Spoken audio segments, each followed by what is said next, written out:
Millions of people around the world will be diagnosed with bulimia nervosa in their lifetime. If left untreated, bulimia nervosa can be a life-threatening condition. My name is Dr. Rachel Goldstein, and I am an adolescent medicine physician who specializes in taking care of teens and young adults. I've treated many patients who have struggled with bulimia nervosa, which I'll refer to as bulimia in this video. In the next few minutes, we'll go over what bulimia is, common behaviors and misconceptions associated with bulimia, and where you or your loved one can find support and treatment. To get a sense of what bulimia can look like, I'd like to tell you about Alice. Alice is a fictional example of a patient who represents many cases that I see every year. Alice is a 17-year-old girl who has been struggling with negative body image for the last year.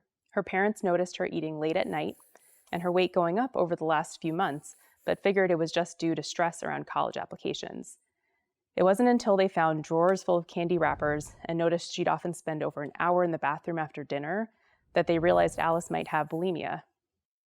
Bulimia is a type of eating disorder marked by episodes of binging, followed by behaviors that attempt to compensate for the binge, as people often worry about their body shape or size.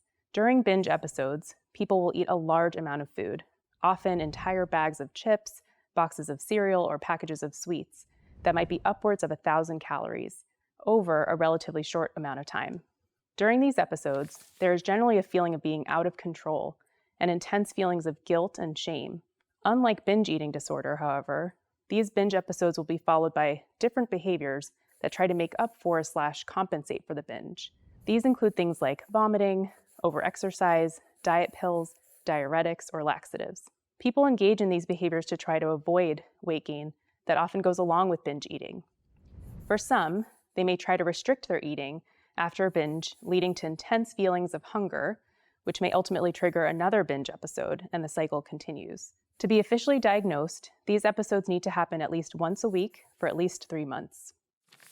As a result of these cyclical eating patterns, people with bulimia are often within a healthy weight range or slightly overweight, but typically not underweight. The misconception that patients with eating disorders are all underweight can make it harder for patients struggling with bulimia to be diagnosed. Bulimia affects women more than men and typically presents in their late teens and early 20s. From the outside, it may be hard to tell if someone has bulimia because those struggling with eating disorders often attempt to engage in their binging and purging behaviors in secret. You may notice a loved one making negative body image comments. You may see food disappearing more quickly than expected or find hidden food wrappers. You may notice your loved one avoid eating out or in a group, engaging in excessive exercise, or see them going to the bathroom immediately after meals.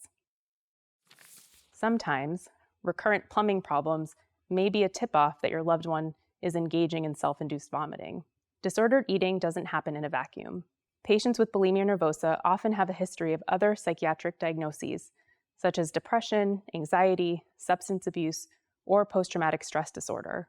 Personality disorders can often occur in those with bulimia. Understanding that multiple mental health conditions can happen at the same time is important, as addressing each one may be needed as part of treatment. Specifically, suicidality, which includes thoughts about hurting oneself as well as suicide attempts, happens more often in those with bulimia than in the general population. This is one of the many reasons why, if either you or someone you care about is struggling with bulimia, it's important to get help. Often, it's the medical complications of bulimia that worry people most. Binging can cause abdominal discomfort and heartburn in the short term, and over time may lead to weight gain despite the compensatory behaviors. But usually, it's the behaviors like vomiting, laxatives, diuretics, and diet pills that can cause some of the more serious risks to one's health. Physically, people engaging in self-induced vomiting may notice teeth sensitivity, swelling of their parotid glands, which are found beneath the cheeks, or blood in their vomit, which is a sign of injury to the gastrointestinal tract. People may also notice rough patches or redness over the knuckles as a result of teeth rubbing over the back of the hand with self-induced vomiting. If a doctor orders blood work, they may see abnormally low electrolytes. Heart testing may show abnormal heart rhythms, and the combination of electrolyte and heart rhythm abnormalities can be life-threatening. The guilt and shame around bulimia can make it challenging for those struggling with this disorder to talk about it, which is the first and most important step in the recovery process. If you suspect a loved one has bulimia, it's important to approach them from a place that is judgment-free and as supportive as possible. Pick a time when neither of you are rushed or multitasking. You can start out by describing the specific behaviors you've observed that make you worried. For example, I've noticed that you're often in the kitchen late at night and seem to be staying in the bathroom for a while after most meals. I've also heard you make negative comments about your body. I'm worried that you might have an eating disorder. Is this something that you're dealing with? Ideally, your loved one is in a place where they can open up about their eating disorder, but this doesn't always happen. If your concerns are dismissed or rejected, it's important to let the person know that you care about them and are there to support them. If they're a minor, it's important to connect them with a medical and mental health care provider for evaluation. Effective treatments involve a combination of psychotherapy, nutrition counseling, and medical care. The main treatment is psychotherapy, specifically cognitive behavioral therapy. Mental health providers can help patients identify and reframe negative thoughts about body image and work towards developing a healthier relationship with food. In adults, antidepressant medication can be effective as part of the treatment for bulimia. Partnering with a medical provider and dietitian can help address some of the potential medical consequences of bulimia and establish healthy eating and exercise habits. For most people, treatment will take place in the clinic setting, though a small number will benefit from higher levels of care, like day programs, and rarely inpatient hospitalization. For the friends and family of those struggling with an eating disorder, seeing the eating disorder as something separate from their loved one is key in the recovery process. I find it helpful to imagine a Venn diagram where we have the eating disorder and the patient. When the eating disorder is strong, these two circles can really overlap, but over time we work to split them apart, and it starts with viewing the eating disorder as its own thing. Most patients will have bulimia for at least 12 months, and more than half will recover. The longer someone has an eating disorder, the lower the chance of recovery. Over time, about 1/3 will have a recurrence of their eating disorder. Help is available for those who need it. Talking to your primary care provider can be a great place to start. As some who struggle with bulimia may also have other mental health diagnoses, it's important to seek help immediately if there's ever any concern for safety, like thoughts of hopelessness or suicide.